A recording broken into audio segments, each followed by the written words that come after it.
మహావిష్ణు దశావతారాల్లో రెండో అవతారం కూర్మ అవతారం. ఈ రూపంలో ఉన్న ఏకైక ఆలయం శ్రీకాకుళంలో శ్రీ కూర్మనాథ.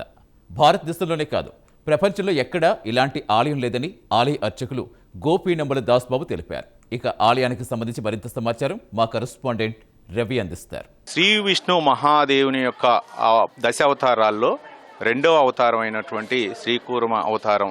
ఇక్కడ మనం శ్రీకూర్మ దేవస్థానంలో ఉన్నాం. ముఖ్యంగా ఆలయ ప్రాశస్త్యం గురించి, ఆలయంలో అంటే ఎలాంటి కైంకర్యాలు జరుగుతాయి తదితర అంశాల గురించి ఆలయ అర్చకులు దాస్ గారు ఉన్నారు. వారిని అడిగి మరిన్ని వివరాలు తెలుసుకున్నాం. దాస్ గారు చెప్పండి, ఆలయ ప్రాశస్త్యం ఏంటి శ్రీకూర్మ అవతారం అంటే?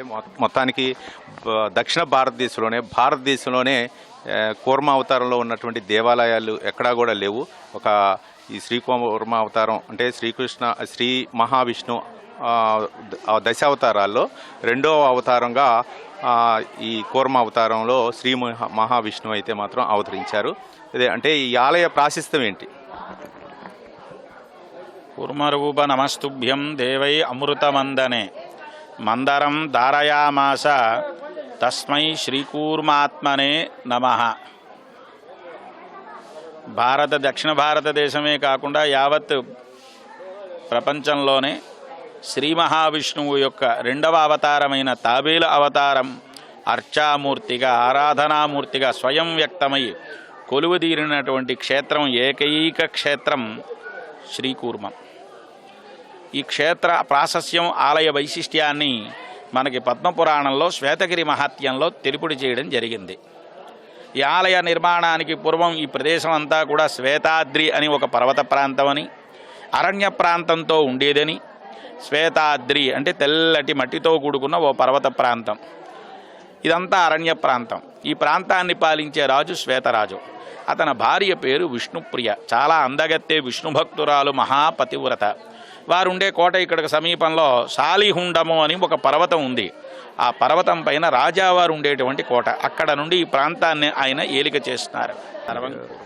ధన్యవాదాలు గురుగారు. మొత్తానికి అంటే శ్రీకూర్మ అవతారంలో శ్రీ మహావిష్ణువు ఇక్కడ అవతరించారు. అయితే ఈ నేపథ్యంలో చాలా మంది కూడా భక్తులు వాళ్ళ సమస్యలతో వస్తూ ఉంటారు. వాళ్ళకి రకరకాల అర్చన కార్యక్రమాలు అవ్వచ్చు, లేకపోతే వాళ్ళ యొక్క అంటే పితృదేవతలకు ఇక్కడ పిత్రార్పణ చేయటం విషయంలో అవ్వచ్చు. ముఖ్యంగా కాశీలో వెళ్ళినా పుణ్యఫలం సిద్ధిస్తుందో లేదు, కానీ ఇక్కడ మాత్రం పిత్రార్పణ చేస్తే మాత్రం వాళ్ళకి ఫలితం సిద్ధిస్తుందని చెప్పేసి అర్చకులు చెబుతున్నారు.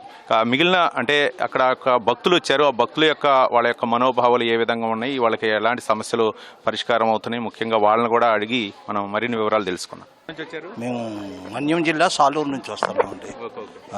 చెప్పండి. ఏంటి అంటే కూర్మ అవతారంలో ఇక్కడ అంటే ఇక్కడికి ఇది ఇంచుమించు ఒక 4-5 సంవత్సరాలు బట్టి మేము వస్తున్నామండి. అరసవెల్లి శ్రీకూర్మము, శ్రీముఖలింగం దర్శనం చేసుకొని మేము వస్తాను. ఇక్కడ పుణ్యస్థలం కాబట్టి చాలా పెద్దల కార్యక్రమాలు కూడా చేసుకోవడానికి అన్ని విధాలా అనుకూలంగా ఉంటుంది అని పురోహితులు కూడా మాకు కూడా తెలియపరిచారు. సంవత్సరాధికారులు చేయడానికి అన్నిటికీ అనుకూలంగా ఉంటుందన్నమాట. అంటే ఇక్కడ ఒక్కసారైనా సరే శ్రీకూర్మం దర్శనం చేసుకోవాలి ఆ దేవుణ్ణి అని చెప్పేసి ఆ ఉద్దేశంతో వచ్చారు. అంతే, అలాగే వస్తున్నారండి. అలాగే యాత్రికులు కూడా అలాగే వస్తున్నారు. అరసవెల్లి శ్రీకూర్మం, అరసవెల్లి వచ్చేటప్పుడు ఇక్కడ కూడా వచ్చి శ్రీముఖలింగం ఇవన్నీ 3 క్షేత్రాలు కూడా ఒకసారి దర్శనాలు చేస్తుంటారండి. చాలా దీనిగా ఉంటుంది, చాలా బాగుంటుంది. మహిమగల క్షేత్రము, చాలా పురాతనమైన దివ్య క్షేత్రాలు అనమాట ఇవి. అది థ్యాంక్ యూ అండి. అంటే చాలా పురాతనమైనటువంటి దేవాలయం, చాలా పుణ్యక్షేత్రమైన చెప్తారు. అంటే ఎలాంటి సమస్యలు ఉన్నా సరే ఇక్కడికి వస్తే ఒక ప్రశాంతత దొరికిద్దని చెప్పి ఇస్తున్నారు. మరో భక్తులు ఉన్నారు, వారిని అడిగి తెలుసుకున్నాం. అమ్మ నమస్కారం. ఎక్కడి నుంచి వస్తున్నారు? వైజాగ్ నుంచి వస్తున్నాం.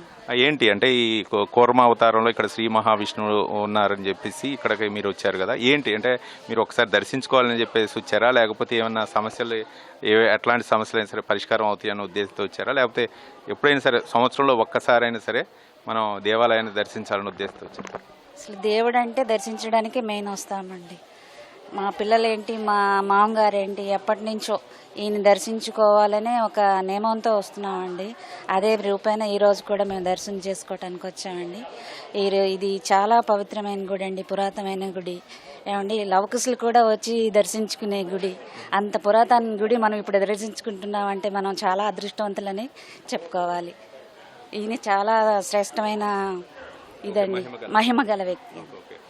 రైట్. అంటే ఇక్కడ శ్రీకూర్మ అవతారంలో ఉన్నటువంటి మహావిష్ణు చాలా మహిమగల అయినటువంటి దేవాలయం కాబట్టి, అంటే వంశపారపర్యంగా వచ్చి కూడా మేము దర్శించుకుంటున్నాం, మా పూర్వీకుల నుంచి కూడా మేము వచ్చామని చెప్పేసి చెప్తున్నారు. మొత్తానికైతే మాత్రం ఇక్కడ కూర్మ అవతారంలో ఉన్నటువంటి మహావిష్ణు దశావతారాల్లో 2వ అవతారం ఈ కూర్మ అవతారం. అంతేకాకుండా బ్రహ్మ పంచక్షేత్రాలు కూడా ఇక్కడ స్థాపించారనేది కూడా స్థల పురాణం చెప్తుంది. మరోపక్క రామాంజనేయాచార్యులు, అలాగే మరోపక్క రమణ మహర్షి, వీళ్ళందరూ కూడా ఈ ఆలయ అభివృద్ధికి ఎంతో కృషి చేశారని చెప్పేసి మనకి ఇంతకు ముందుగానే పండితులు చెప్పారు. మరోపక్క 8వ దశకం, అలాగే 11వ దశకం, 13వ దశకంలో కూడా ఈ ఆలయ అభివృద్ధికి అయితే మాత్రం చాలామంది విశేష కృషి చేశారు. మరోపక్క అంటే పితృదేవతలకు పిత్రార్పణ చేయాలన్నా సరే, అంటే కాశీ కావచ్చు, లేకపోతే చుట్టుపక్కల పరిసర ప్రాంతాల ప్రజలు అవ్వచ్చు, ఎవరైనా సరే పితృతర్పణం చేయాలి అంటే ఇక్కడ చేస్తూ ఉంటారని చెప్పేసి అక్కడ ఆలయ అర్చకులు అయితే తెలియజేశారు. మొత్తానికి ఇక్కడ ఆలయంలో మనం చూద్దాం, ఇక్కడ దాదాపు 108 అంటే స్తంభాలు ఉన్నాయి. అంటే ఒక స్తంభానికి పోలిక ఉండదు. ఇక్కడ 108 ఈ యొక్క దేవాలయంలో ప్రత్యేకత ఏంటంటే దాదాపు 108 స్తంభాలు ఉంటాయి.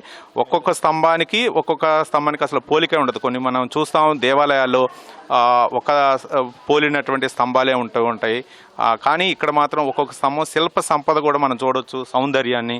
అంటే అక్కడ దాదాపు 8వ దశకం అవ్వచ్చు, 11వ దశకం, 13వ దశకంలో నిర్మించినటువంటి ఈ ఆలయాలు మనం చూడొచ్చు. మనం చూస్తున్న ఈ పిల్లర్లన్నీ కూడా దాదాపు 108 ఆలయ చుట్టూ కూడా దాదాపు 108 స్తంభాలు ఉంటాయి. ఈ స్తంభాలన్నీ కూడా రకరకాలన్నమాట, విభిన్న ఆకృతులతో నిర్మించబడి ఉన్నాయి అన్నమాట. ఇక్కడ కూడా శిల్ప సౌందర్యం మనం చూడొచ్చు.